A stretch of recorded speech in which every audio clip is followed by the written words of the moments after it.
سلام و درود همکاران و کارآموزان محترم.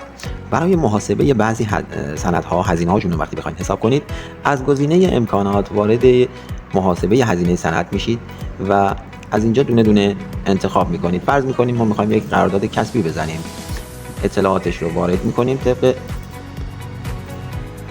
مواردی که اینجا هست، مأخذ حق و ثبت همون مبلغی میشه که طرفین دارن با هم توافق میکنن. مثلا 1 میلیارد تومان آورده داره، تعداد نفرات هم 2 نفر هستش، تعداد اوراقش رو هم در نظر میگیرید، به فرض میگیم 3 برگ ورق میبره.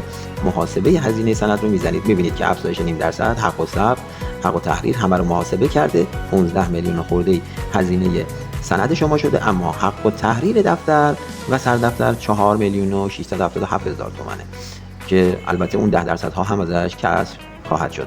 این هم از محاسبه هزینه سند. پیروز و سربلند باشید.